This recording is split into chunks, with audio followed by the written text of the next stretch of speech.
one thing that I worried about,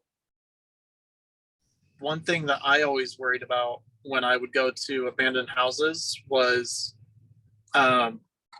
like people squatting there and stuff. Yeah. And so I was kind of uncomfortable going up to it, and like, because I didn't want something to happen to him. Yeah. And I was like, I'm kind of like responsible for this kid. Like, I probably shouldn't be doing this. But as I was telling Ian, like whenever I go on trips, which I hadn't really unpacked anything from my car, I always bring my guns with me because I don't want them to, like, I don't want something to happen to them while I'm not there, and I don't want that liability. So just bring them with me. Mm-hmm. And originally when we got out, I brought this, which was a gift from Ian. It's a buck knife. It's really cool. Ian gives the best gifts. Yeah, boy. So I actually had that on me because I didn't give that to you though. Yeah, you did. I don't remember giving the best gifts. You did. It wasn't because you said I always liked your grandpa's buck knife. Yeah. And then you got me this because it was on sale last time you were not the time before you were here. The first time you came down here to get the camera, I think, or maybe the first time. I don't know if that was the first time. No, dude, I got you. What? It doesn't matter. Yeah. Who gives a fuck? You did, boy. I'm telling you. Anyways, I sharpened your knife. I made your blade into a tanto blade. That's what I did. Remember? And that was the Winchester knife. Yeah. No. No, I'm saying you recently gave me this knife because you got it for like $30 because it was on sale. You did. I didn't. You did. Tessa was there. Anyway, Tessa was not there when you opened it. Whatever. Shut up. Anyways. Oh my god. So, part of the reason that I decided against my better judgment to go out here with my little brother or go up to this house was that, like, first of all, I put that on, which isn't really shit, but I had my shotgun in my back seat, like positioned in a way where if I open my back door, it will like tilt out enough to where I can like quickly open the door, grab it, and then like be ready. Yeah. And for some reason, I just was like, yeah, fuck it, I'll go. Just deciding against my better judgment. But so okay, this is the creepy part. So we start walking up to this house on the dirt road, right? And you go left, and there's a driveway. Okay. It's a dirt driveway up to this house, and this house is maybe like from the 40s, like really, really old. We did some research on it, and I'm pretty sure it was like 1948 is when it was made. It's a really old house. Wow. So anyways, we're walking up to it. I can't really see it because of how dark it is. And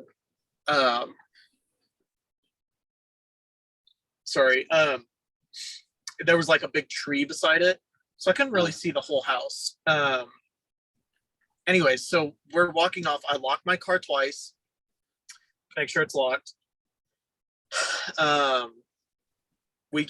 He's like a little bit ahead of me, maybe like 5 feet in front of me. And he's just walking like down this dirt driveway. And as soon as I step on to the property, and this is really weird for me because I'm worried about like squatters and stuff. And I'm not like, I'm not really, I don't really have a problem with like people, as in like, I'm not really scared of people. I was really not trying to have something happen to my little brother. Yeah. So I'm worried about like the safety of him.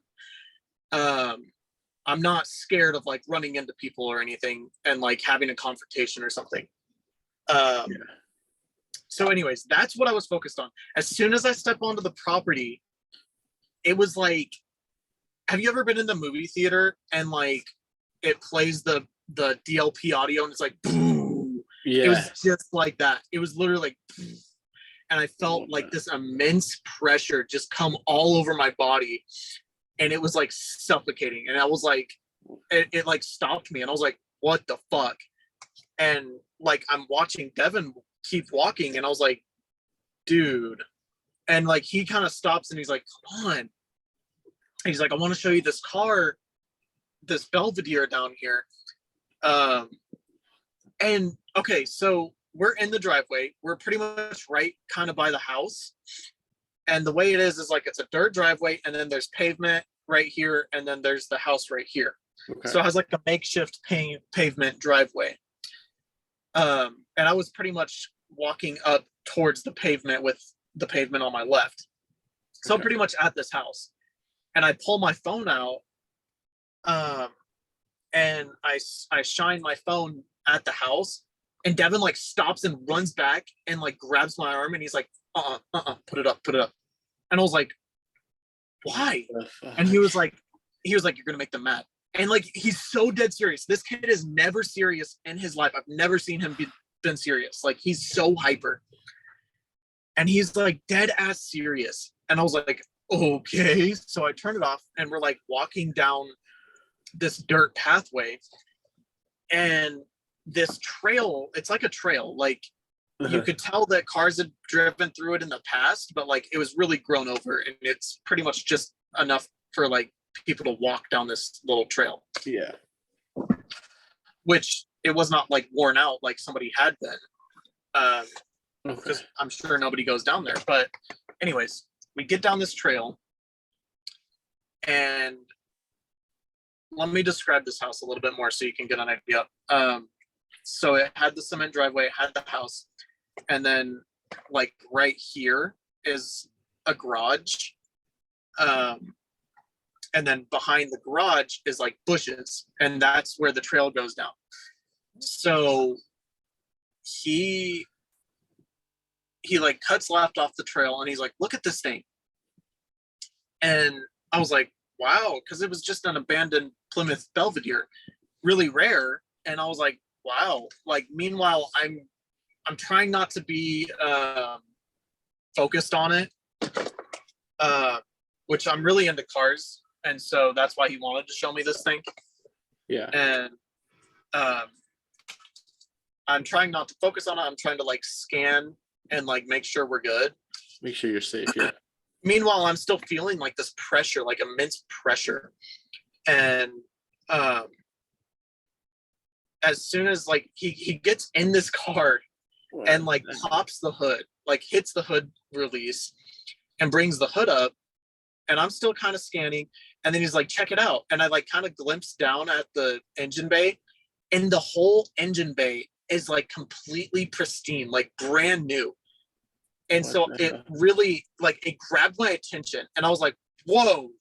And I like kind of walked closer to it. And this is maybe like 5 seconds of me walking up to the car, like looking eyes on the engine and just being impressed, because this is like a 1979 car.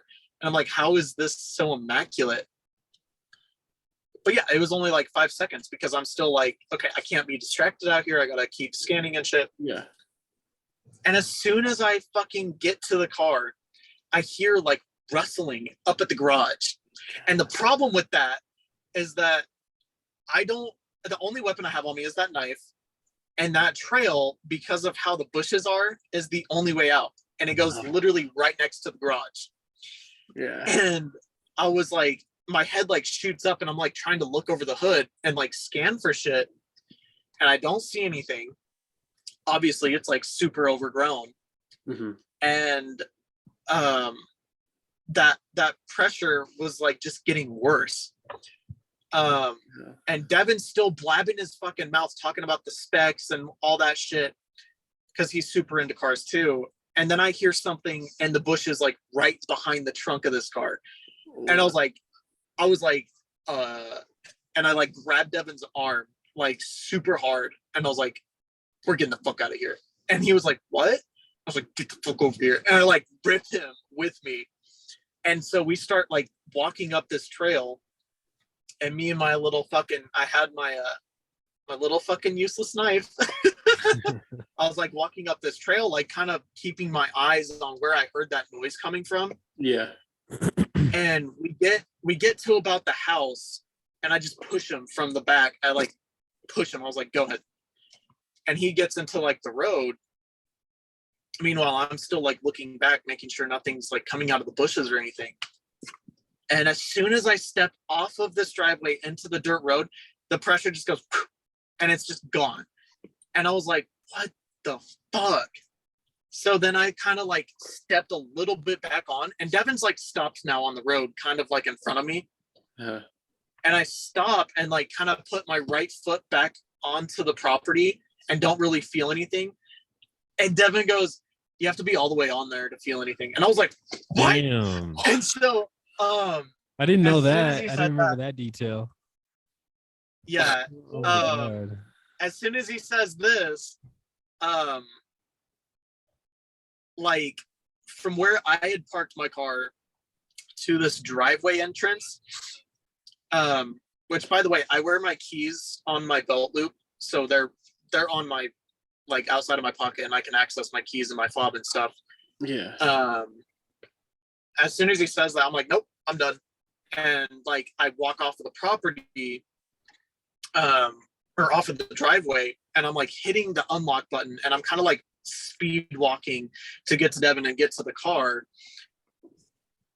And as I'm like hitting the unlock button, like nothing's happening. And it's like one of these fucking movies where you like, you see them all the time where you like fumble the keys and you can't get in the car. It was exactly like that because my car was not reacting to my fob unlocking it. What? When I was at a distance, I knew that my car would be unlocked. Like I know the distance, how far I have to go to get my key fob to not be able to lock my car. Yeah. And I was literally within that distance, like a good amount. Oh shit, I actually counted it. I was about I think it was 22 feet from my car, which for me to not be able to lock it is about like 40 to 50 feet. So there was no reason for me to not be able to be unlocking, like my car not be unlocking. Yeah. And as we're like hustling, I'm pushing him towards the car. There's a fence on this property that it's a long fence, and it covers the property from going into like a huge open field.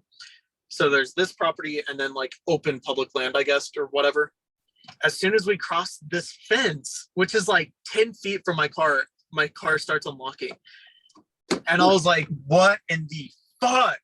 And so we jump in my car and I fucking turn it on, fucking like start driving. And Devin goes, oh, by the way, there's a hole down there, and we think it has, or no. He says there's a hole down there with a body, and like points to the back of the fucking house. What? And I was like, how do you know that, Dev? And I'm like driving. I'm like, no, I'm fucking out of here. Like, I don't give a shit anymore. This is stupid. I shouldn't have fucking come out here. Like, I didn't know how to react because like I hadn't felt something that like intense, and I knew what it was. It was very like evil. It was just evil. It's just pure evil kind of feeling. And I had only felt that like two other times in my life.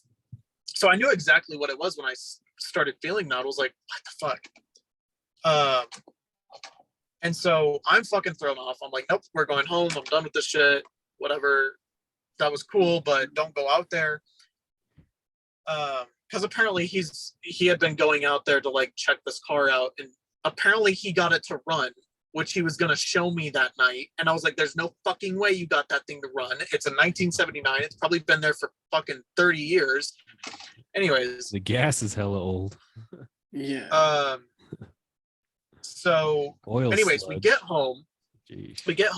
We bring in the stuff from Walmart, and he's like, all right. And like goes back to his room.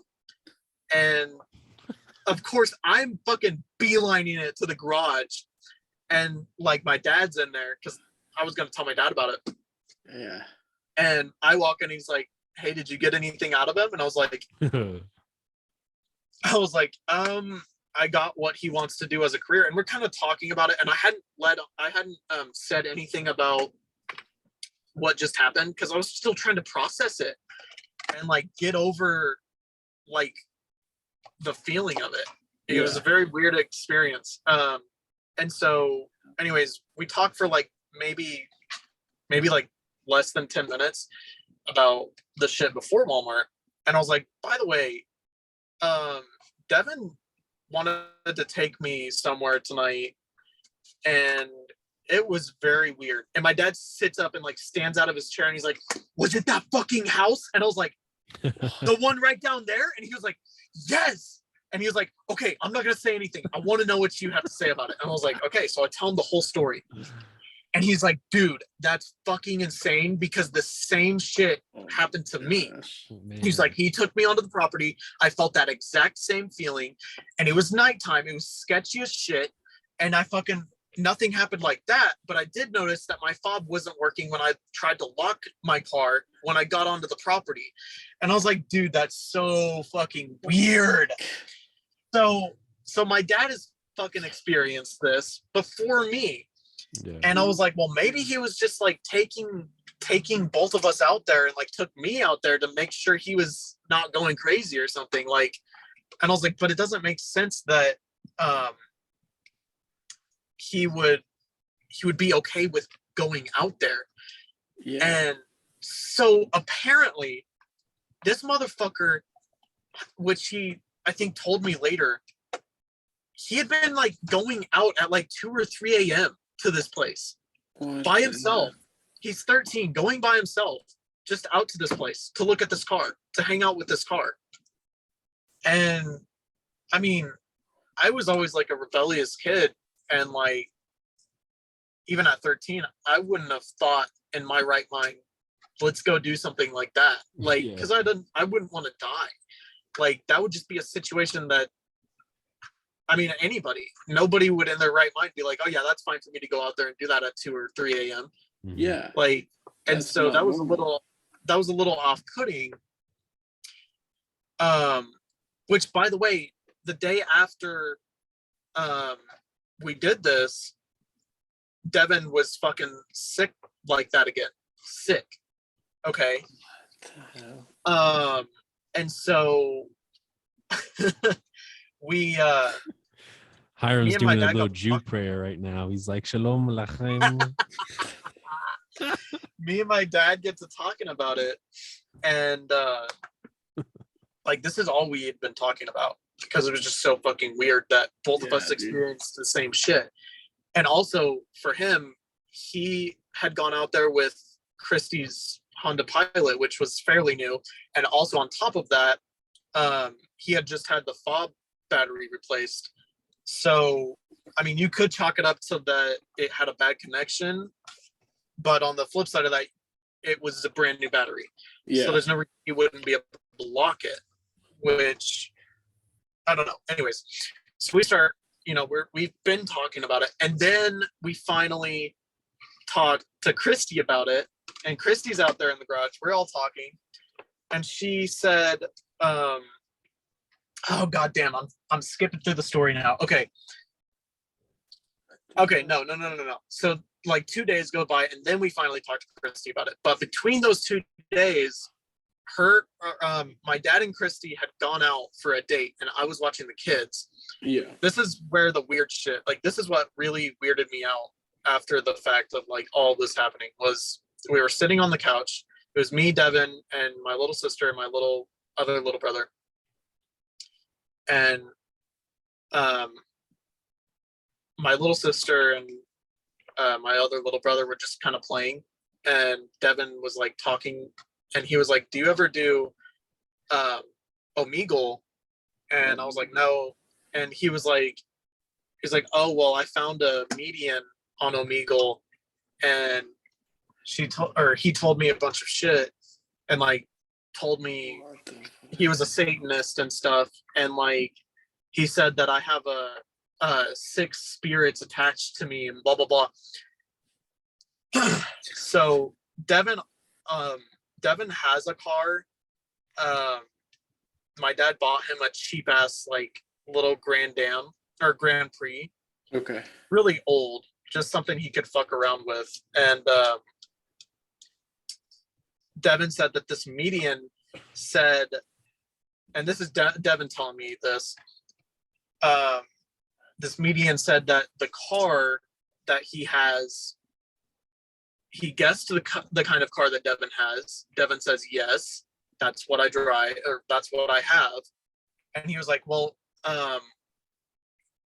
there was a old lady, a grandma and a grandson, and the grandma killed herself by putting a hose in the exhaust and feeding it through the window, and killed herself and the kid in the back seat in that car.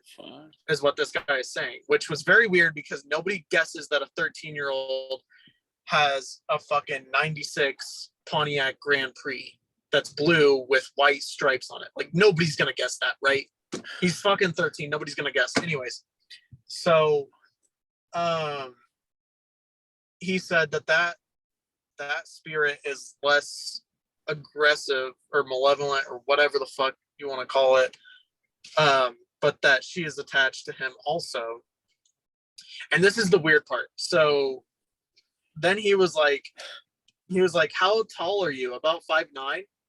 And I was like, yeah, actually I am. Which he wouldn't know that. He's never looked at my license or anything. I've never told him how tall I am. Yeah. He's fucking 13. He has no concept of like how tall people are, right? What? I mean, unless he's a genius, like he's really paying attention, but whatever. He's like, you're about 5'9", right? And I was like, yeah. And he was like, oh yeah, that's about how deep that hole is out there. And I was like, what? What? No! I was like, no way, man. I was like, you can't be saying that shit to me, Devin. And he was like, what? He's like, it's about 4 feet wide too. And I was like, Devin, that's just too fucking creepy. Like, that's just too weird. Like, for you to guess my exact height and then say that there's a hole out on this haunted ass property that is my height and it's wide enough to fit me laying down in it, like, that's fucking weird. And so I was like, is this little motherfucker gonna stab me in my sleep and throw me out there or something? Like, I'm kind of worried. And yeah. So anyways, then I tell my dad, and my dad's like, let's talk Christy about all this shit.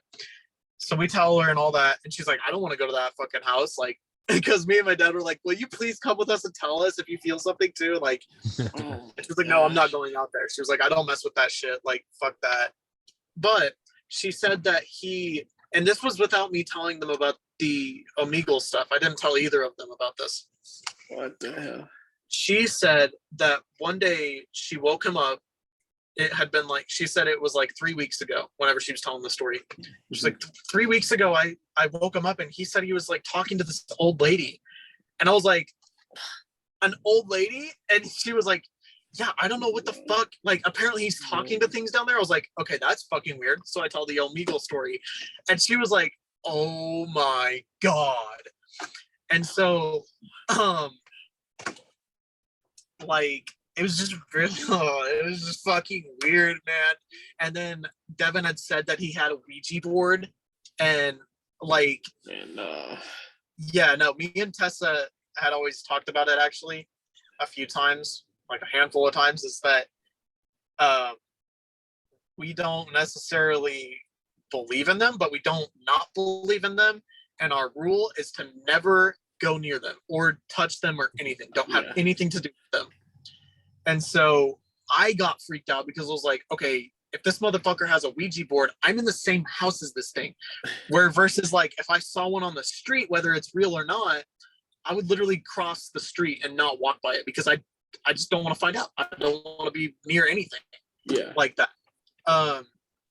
And like, this little motherfucker had one in his room. And so, fuck, dude, my dad was like, he was like, we need to find that thing because obviously he's fucking with it. And I was like, I don't want to find it. And he was like, no, we need to find it. He was like, if you find it, I'll grab it. And I was like, okay. So I'm looking through his room when he goes to school. mm-hmm.